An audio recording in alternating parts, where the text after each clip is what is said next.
I want to tell you guys about a really cool comparison that we've been wanting to do for quite a while. One of the top 2 chairs in the market, one of the top chairs from Steelcase right here is the Steelcase Gesture, and the Herman Miller Aeron Remastered. So the newest version of the Aeron that came out approximately 2017. We are going to compare the two and tell you the pros and cons of each and help you guys make your decision between both. And the first feature we're going to go through is height. The heights on both are on the right side, so we're going to control it, raise it to the top on both, and going to control the flip height lever on the gesture as well. Go to the highest height, and you can tell they have quite close and similar highest points of motion in terms of the seats. Nearly the same there. I would say maybe the gesture is only maybe ½ an inch taller in terms of the seat, but that might be just be accounted for the cushion. So if you compress the cushion, it might actually be at almost the same height as the Aeron. I'd say the Gesture is a really comfortable cushion-based seat. I like the fact that it's actually a very responsive cushion. It's one of the better cushions in the seat market, not only because of the cushion quality, so it doesn't go flat after a while. If you get one of the very, very cheap gaming chairs, those will compress, or even the Office Max or Staples chairs, those will flatten out within maybe a month to a few months of sitting on them consistently. But if you look at the cushion of the Steelcase, not only does it have a durable, responsive cushion, they line the edges on both sides with a very durable rubber, which helps maintain the form and actual shape of the seat of the Steelcase Gesture over time. So that is a very good feature. If you like a firmer back, I think the back firmness of the Steelcase Gesture is great. It does have a slight S-curve to the back and allows the back curvature to align with it decently. Responsiveness of the tension control is great as well. It moves back and forth with you relatively smoothly and easily. So I think the Steelcase Gesture is a great chair in terms of the comfort of the seats and the material that it's made for. But then again, I don't like moving away from mesh seats personally due to overheating. So if you overheat, this leather feature is definitely not going to be a good one for you. But also the leather is specifically not going to be a good feature for people that tend to slip a little bit, because as you can see, it provides less friction for you to be maintained in your seat position. As you can see, I can easily slide. Moving to the Aeron, obviously because I mentioned the overheating and the breathability, one of the landmark functions of the Aeron is the mesh seat and back, which I love because of the fact I tend to overheat. I like having that breathability so that the heat is not trapped and I don't have any swamp back. The responsiveness of the back is great. I think it's even better than the Gesture because the Gesture kind of only tilts backwards on its own, independent of the seat, whereas the entire chair tilts backward in one motion in the Aeron. I'm going to go to the arms of the Steelcase Gesture because that's the most famous thing of the Steelcase Gesture that no other chair has. So we're going to compare those two. You're going to probably win with the Steelcase Gesture if you go directly and prioritize the arm function and range of motion.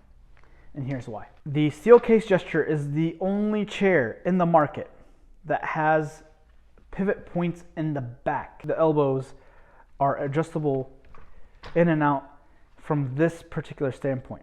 Combined with the pivoting arms and the sliding arms and the height, you have an extremely high range of motion inwards and outwards to get them in and out. That being said, that creates a possibility for people that like to sit cross-legged, either full cross-legged or half cross-legged. So if I want to do one of these things, I have full clearance and I'm perfectly fine doing so and not being agitated.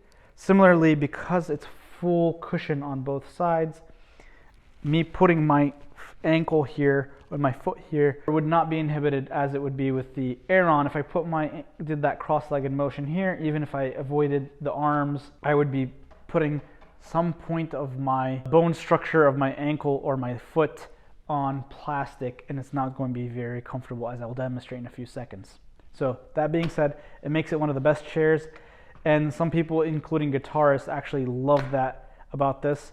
But also, if you really want it to be perfect, you can also remove the arms at any point, and we have done that a few times for our customers, and we'll do another tutorial showing you how to remove the arms completely for the gesture, how this cross-legged function would work for the Aeron. As I said, the plastic becomes a problem here, even if the arms don't. So this is very uncomfortable. I cannot do that. And if I were to reverse it on the other side with my left leg here, we would have the same issue on the other side. So I cannot do half cross-legged nor full cross-legged on the Aeron while being comfortable at all.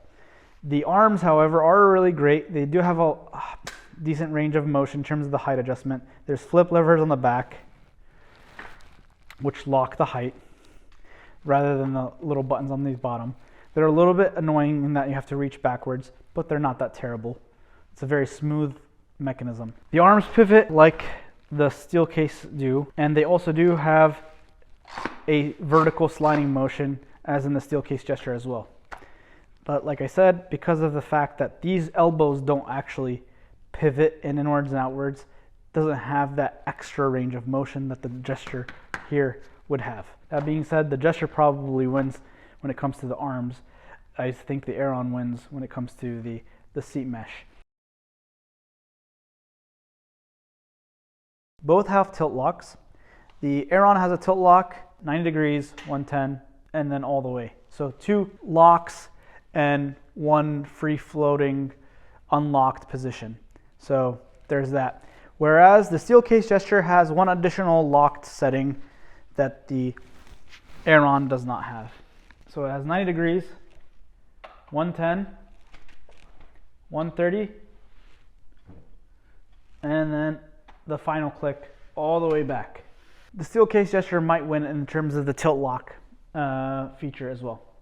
However, the Steelcase Gesture, for those people that like to lean forward as they are sitting in their chairs, does not have a lean forward function or forward tilt of any kind. So obviously, by nature of default having it, the Aeron will probably win. So let's demonstrate that. If you like to lean forward, put the highest height, lean back, engage a forward tilt. This feature is great for people that tend to lean forward aggressively, whether it's typing or if you are an architect or an artist that needs to lean forward over blueprints or diagrams of any nature on a consistent basis. The Aeron wins in that respect because of the simple nature of it having the forward tilt and the Steelcase Gesture not. The Steelcase Gesture will probably win in one more category, and that is seat depth. Seat depth is present on the Steelcase Gesture, allowing a shrinking or increasing of seat depth based off of your height and adjustments for that height. Herman Miller does not have that, does not have any seat depth adjustment of any nature in the Aeron. The way that they have accommodated for this is by creating 3 different sizes of the Aeron. There's a size A for the smaller and shorter people, size B for the majority of the people that are in the typical average height and weight, and then the size C, which are in the taller and heavier categories. You will have an increase in the seat depth of the C by just having a bigger seat pan, and then you'll also have a wider seat pan as well. It may not be an issue unless you're having people of multiple heights and sizes trying to sit in the same chair. If that's not the case, it's a single person sitting on it, then you really don't care. in terms of just simple convenience, the Steelcase Gesture has all of their functions on one side, which is the right side. As you can see here, that might make it easier for you as opposed to having to figure out which side certain features are on and which sides they're not. That being said, you have the features of the tilt lock and the forward tilt on one side and the Aeron, and then you have the tension control and the height control on the other. That may or may not be an issue for you, but if it is, it's rather insignificant, but it's still worth noting. Lastly, let's discuss the MSRPs of these, brand new. If you're looking at the Steelcase Gesture, let's ignore that it has leather. That's an upcharge normally of a couple $100s. Let's pretend that this is a fabric version, which is the most common version, and that would be looking at a price tag of approximately $1,000, give or take, based off of the fabric and whether there is a discount or any kind of sale or not. But typically, an average of $900 to $1,000. The Herman Miller Aeron with the full functions, approximately where it is right now, let's assume that it has a lumbar or maybe even a posture fit. You're going to be looking at approximately anywhere from $1,600 to $2,000 if you're looking at the posture fit version. So I would say $1,700 for the lumbar version with all the features, or about approximately $2,000 for the version with the posture fit SL and all the same functions. So you're looking at almost a doubling of the price point for the Gesture versus the Aeron. I think if we're going to talk about a different feature, I think the retention of value, you're going to see much higher in the Aeron over time. It tends to retain its value after depreciation significantly more. The refurbished versions of these go approximately $1,000 with all the full functions. In smaller local markets, they might, if they're not refurbished professionally or maybe sold by a local person, could be a couple $100s cheaper. The professionally refurbished Gestures could be going approximately around anywhere from $600 to $700, depending on the features and the colors. If it's not professionally sold, maybe in a local market or refurbished, it's probably approximately $400 to $500. You're going to have a much easier time getting most of your money back and retaining that value with the Aeron versus the Gesture. There's a significant price drop, but maybe in a relative perspective, they're kind of retaining the value in a similar respect in terms of percentage-wise of the original MSRP. I think these are two excellent chairs, and it's going to depend ultimately at the end of the day on your personal comfort. I recommend sitting on both of them. They feel and sit differently completely, and it's going to depend highly on what you prioritize. If you prioritize your arms, this is the one, and you like the firmness, that's the one. If you like more elasticity and more give in the materials which you sit on and the breathability, go for the Aeron. That would probably sum it all up. So if you have any other comparisons that you'd love to see, please put them in the comments below, and we'd love to hear your thoughts.